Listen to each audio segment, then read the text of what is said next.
Assalamualaikum warahmatullahi wabarakatuh. Kami dari kelompok 10 akan mempresentasikan hasil diskusi dari kelompok kami mengenai implementasi strategi ekspositori. Sebelumnya, saya akan memperkenalkan anggota dari kelompok 10. Yang pertama, Ade Diah Wahyuni Tias. Yang kedua, Eka Fitriana Permatasari. Yang ketiga, Rea Devanti Kristina Putri. Dan yang terakhir, saya sendiri, Adinda Salsabila Kurnia. Submateri yang akan dibahas kali ini meliputi pengertian strategi ekspositori, tujuan strategi ekspositori, karakteristik strategi ekspositori, kelebihan dan kekurangan strategi ekspositori, fase-fase strategi ekspositori, dan implementasi strategi ekspositori dalam pembelajaran. Untuk materi yang pertama akan disampaikan oleh rekan saya. Di sini saya akan menyampaikan subbab yang pertama, yaitu pengertian dari strategi ekspositori. Strategi ekspositori menurut Sanjaya tahun 2006 merupakan strategi pembelajaran yang menekankan kepada penyampaian materi secara verbal dari seorang guru kepada sekelompok peserta didik, dengan maksud agar peserta didik dapat menguasai materi pembelajaran secara optimal. Namun, menurut Roy Gillen dalam PAI 2016 menamakan strategi ekspositori ini dengan istilah strategi pembelajaran langsung atau biasa disebut direct instruction. Dalam sistem ini, guru menyajikan bahan dalam bentuk yang telah dipersiapkan secara rapi, sistematik, dan lengkap. Ini dapat disimpulkan bahwa strategi ekspositori merupakan strategi pembelajaran yang lebih menekankan pada proses penyampaian materi secara verbal atau bertutur dari guru kepada sekelompok siswa yang dipersiapkan secara rapi, sistematis, dan lengkap dengan maksud agar siswa dapat menguasai materi pembelajaran dengan baik. Akan menyampaikan tujuan dan karakteristik strategi ekspositori. Strategi ekspositori memiliki dua tujuan. Yang pertama, dapat membimbing siswa dalam menyimak, mengetahui efektivitas dan efisiensi penggunaan strategi ekspositori. Tujuan kedua, dapat mendorong siswa untuk mencari, menemukan, serta menambah wawasan dalam belajar mandiri. Karakteristik strategi ekspositori. 1. Cara penyampaiannya secara verbal yang memiliki arti bertutur secara lisan dan juga sering disebut dengan metode ceramah. 2. Berorientasi kepada guru yang memiliki arti guru sangat berperan penting dalam pembelajaran dan siswa, sehingga seorang guru harus memiliki pengetahuan dan pemikiran yang sangat baik. 3. Materi yang disampaikan berupa data atau konsep tertentu dan juga harus dihafalkan oleh guru, sehingga tidak menuntut siswa untuk berpikir ulang. Saya akan menyampaikan subbab yang keempat, yaitu kelebihan dan kekurangan dari strategi ekspositori. Kelebihan dari strategi ekspositori. Yang pertama, guru dapat mengontrol urutan dan keluasan materi pelajaran yang akan disampaikan. Yang kedua, guru dapat menempuh banyak materi dengan waktu yang singkat. Yang ketiga, siswa dapat melihat atau mengobservasi melalui pelaksanaan demonstrasi. Yang keempat, strategi ini dapat digunakan untuk jumlah siswa dan ukuran kelas yang besar. Untuk kekurangan dari strategi ekspositori ini adalah, yang pertama, hanya dapat diterapkan kepada siswa yang tidak memiliki gangguan pendengaran.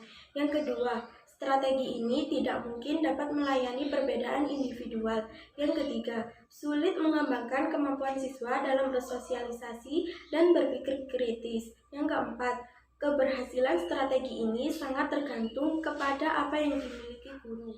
Fase-fase strategi pembelajaran ekspositori. Kata para ahli, fase-fase strategi pembelajaran ekspositori terdiri dari 5 langkah, yaitu yang pertama adalah persiapan. Persiapan adalah tahapan-tahapan awal.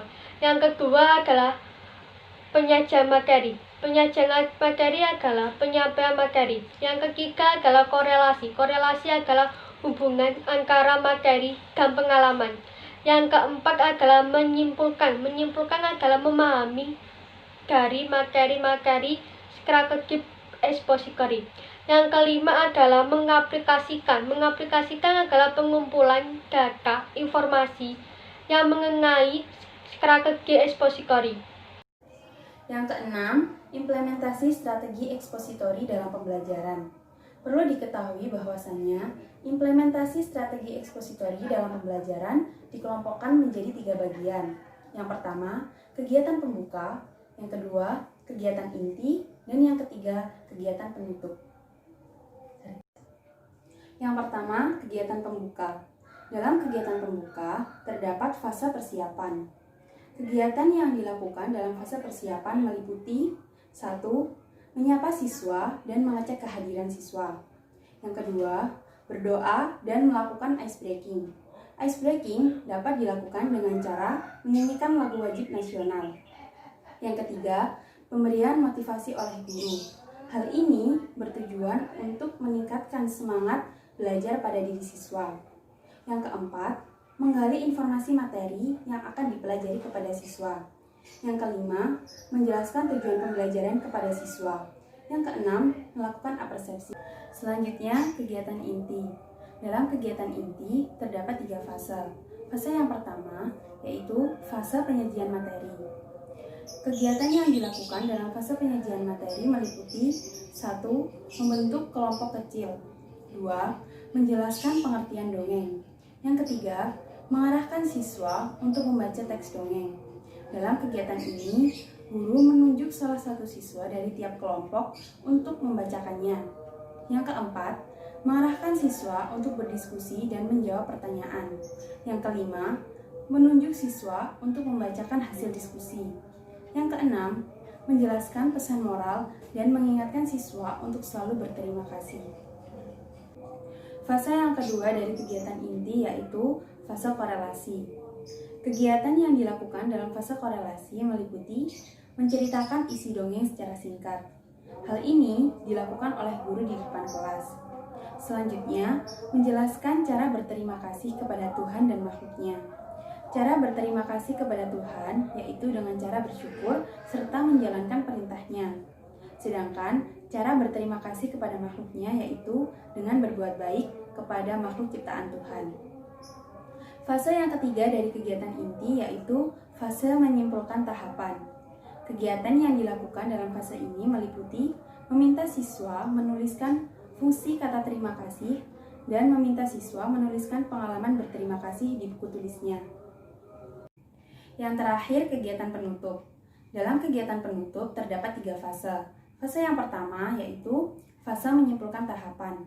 Kegiatan yang dilakukan berupa refleksi. Kegiatan refleksi dilakukan dengan cara menyampaikan beberapa pertanyaan. Di antaranya, apa yang kamu pelajari hari ini? Bagian manakah yang paling kamu sukai dalam kegiatan hari ini? Yang kedua, fase mengaplikasikan. Fase mengaplikasikan kegiatannya yaitu remedial. Hal ini disyaratkan apabila ada siswa yang belum paham. Yang ketiga, fase persiapan. Kegiatan yang dilakukan yaitu menyanyikan lagu daerah dan berdoa setelah kegiatan. Sekian diskusi dari kelompok 10. Terima kasih. Mohon maaf jika masih banyak kekurangan dalam pengucapan dan materi. Wassalamualaikum warahmatullahi wabarakatuh.